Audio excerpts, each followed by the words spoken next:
Hey everybody, how you doing? This is Barry, that Goat Metal Show, with the weekly recap. Hope everybody's doing good. Hope everybody's having an awesome week as we are marching towards April. Yeah, things are just going by really quick over here, man. So we're just going to keep things going, all right? First and foremost, before we continue, again, we're going to give a shout out and a big rest in peace to the man, the myth, the legend, Chuck Norris. All right, who passed away at the age of 86. Chuck Norris is an icon. We all grew up with Chuck Norris, loved all his movies, and it's just sad time. Who would have thought, that, hey, Chuck Norris, 86, you would think for any 86-year-old would be their time. Nah, we thought Chuck Norris was going to keep on going, but we'll see how that keeps on going from there, and Chuck Norris will live forever. All right, he will, and that's all we can do now. Rest in peace, Chuck. May the halls of Valhalla embrace you, and everybody's enjoying their time listening to your stories. All right, now we're going to go to the world of Soulfly. All right, they reported that their rented U-Haul truck was broken into on Saturday, March 14th in Albuquerque, New Mexico. The band was en route to Richmond, Virginia to begin the Gore Strikes Back tour as a direct support for Gore. All right. According to the official alert from Soulfly, all of the band's visual production backdrops for the upcoming tour was stolen. A bag belonging to a member of the band's road crew was also taken. All right. The band has asked the community to stay alert for anyone trying to sell the specific stage backdrops or other suspicious behavior. If you have any information, you're urged to contact the band. Reach out via the social media page or Facebook or Instagram. Yeah, that's really fucked up, man. I mean, you can just imagine. I know Soulfly got, some good stuff. And but a lot of it was from what they were saying is backline stuff that was towards Soulfly. So if you got stuff that's for Soulfly, who are you gonna sell that to, and what they're gonna use it for? I don't know, but hey, I'm sure they have some other valuable things in there that these thieves could make some money off of. But it's a fucking shame, man. I mean, look, I don't know who was at fault there. They didn't give anything on how they got in, or maybe they didn't lock something or whatever. But for them to take a whole goddamn U-Haul truck says a lot. Well, hopefully we get some news eventually. That's too fucking bad. All right, now we go into the world of AC/DC. All right. Rhythm guitarist Steve Young was hospitalized in Buenos Aires, Argentina on Thursday, March 19th after feeling unwell upon the band's arrival in the city. Despite his health scare, a spokesman for the band stated the 69-year-old musician is in good spirits and is still expected to perform at the band's upcoming sold-out shows at Estadio Monumental starting Monday, March 23rd. Yeah, man, I'm glad he's okay. Again, he's 69 years old, and I know we've talked a lot about, certain bands and people who've passed away, got sick, and so on, especially when you get up there in that age range. AC/DC is a fucking iconic, legendary act, and as far as I know, they're trying to put out some new music, but again, it starts getting to a point where, when you guys get to a certain age, things have to really start you have to slow things down. I get the whole, you want to keep going, you still want to keep playing, but things have to balance out, and when you're a legendary act, maybe 1, 2, maybe 3 festivals a year, the most, where it doesn't exert you so much. You get to this certain age where you want to start living your life, for, not only for your family, for yourself, and and enjoy things. I know the band could sometimes be your life, but you have other things you need to take care of as well, and your health is one of them. So I hope Steve Young's okay, and I hope everything works out, man. A lot of health scares coming up now in the metal community, man. You guys really need to take care of yourselves. All right? Hope he does well, Steve Young. All right, now we're going to talk about vinyl sales. Who would thought, ever since I think it's already the last couple of years that I started getting back into getting vinyls. And Rich always bothers me when I go and I post up stuff about, new vinyls that I picked up. Here he says that I have an addiction. And, look, I see certain vinyls that I like, and especially, I get them for decently priced, and I go crazy, and I love getting them. It's fun. I love listening to them. But here's what's been going on. For the first time since 1983, U.S. vinyl record sales surpassed $1 billion in annual revenue. in 2025. According to the Recording Industry Association of America, vinyl revenue hit $1.4 billion, marking the format's 19th consecutive year of growth.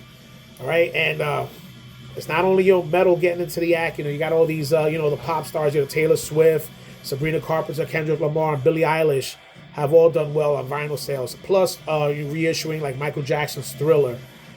So it's becoming. I mean, I think more in the aspect of the fact that it's not only a nostalgic aspect of dealing with vinyl and enjoy. It is a better sound, and not you. Whatever you could say about digital is one thing, but when you're listening to vinyl and you just, it's just something about it, man. You just get this clarity of what the musicians and what they were trying to do. You get to hear that very well. That's just me, but glad to hear it, man. Hopefully, a lot of other physical formats start making a comeback. I know cassettes have started making a comeback. CDs has been up and down, so you had CDs still pretty much in the mix. So. Hey, next thing you know, it's going to start going back to the original prices, where vinyls and cassettes, you were getting them for like under $10. Now you got them back for $24, $25 to $30 for vinyls. Cassettes are starting to reach over that $10, $12 mark again. Same thing will happen with CDs eventually. CDs will start getting back to the, I remember the average price of a CD was about $16 at one point. So I'm sure it's going to start coming back eventually. And then, of course, the players, cassette players, vinyl players, those old school formats of getting stereos and all that's coming back, and I think it's wonderful. I think it's really, really cool. So, hey, let's just keep on buying records, right? All right, now we're going to get into some metal bochinche. All right, CY Fest 2026, originally scheduled for March 28th in Los Angeles, has been officially canceled. The cancellation follows a mass exodus of artists, including headliner Subhumans, after a wave of sexual misconduct allegations surfaced against the festival's founder and promoter, Iganso Nacho Corrupted Rodriguez, whatever the fuck his name is. All right. The main festival event at Belasco's is canceled. Organizers announced that all tickets have been refunded automatically. Over 20 bands withdrew from the event, including Iron Lung, Ghoul, Drop Dead, Weekend Nachos, Resistant Culture, Antichrist, and many, many others. I know there was some people that were trying to save it, but I guess the downfall is done.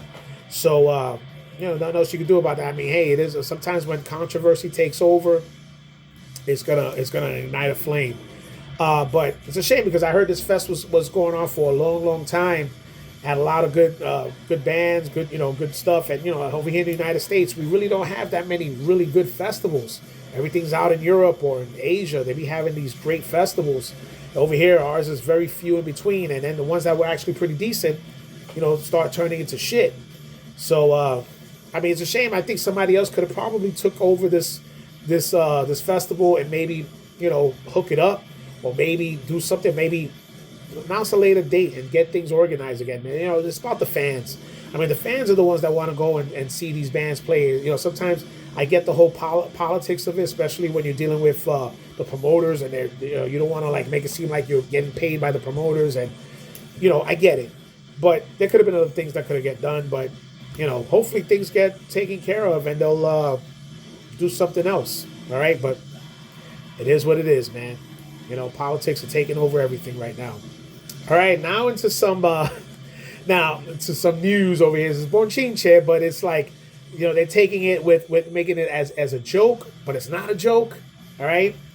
Exodus guitarist Gary Holt is not actually suing Metallica. There was rumors about that going on. But he recently made headlines by jokingly claiming he is due some cash and a fat check for his uncredited contributions to Metallica's classic Creeping Death. All right. While the tone of the recent comments in March 2026 were lighthearted, the history behind them is well documented. Holt claims he wrote the original lyrics for the section of the song featuring the Die By My Hand refrain. He originally wrote these for an Exodus demo titled Die By His Hand. Kirk Hammett was a founding member of Exodus before joining Metallica in 1983. When he left, he took several riffs and ideas with him, including the central riff for Creeping Death, which he had written while in Exodus. All right. Holt has noted in multiple interviews over the years, including a Metal Hammer retrospect, that while Hammer wrote the riffs, the lyrics were Holt's, yet he had never received a royalty or official credit for them. Despite the public grief Holt has given Hammett about the song The Two Remain Close Friends, Holt's recent remarks on the Heavy Stories podcast was delivered with a laugh, describing it as a tongue-in-cheek situation rather than a legal threat. But, man, look, if this thing is coming up again, then I don't care what he says. I know he's trying to save face and stay in good graces with Metallica and Kirk Hammett and stuff, but if it's being brought up again, it bothers him. Let's cut that shit out. It bothers him. That song is famous. That fucking album made mad money. I mean, the least they could have did, especially Kirk Hammett. Fuck you, Kirk Hammett, for doing that. I'll say it. He won't say it, but I'll say it to you. Fuck you, Kirk Hammett, for doing that. You should have given him some credit and given him at least give him something. All right, you didn't have to give him a fucking big. Just give him something where he could get something out of it. I mean, that was his shit. You know, that's really fucked up. But hey, that is the way it is, and that's the reason why Metallica is one of the biggest bands in the world. But anyway, all right, guys, that's pretty much all I have right now.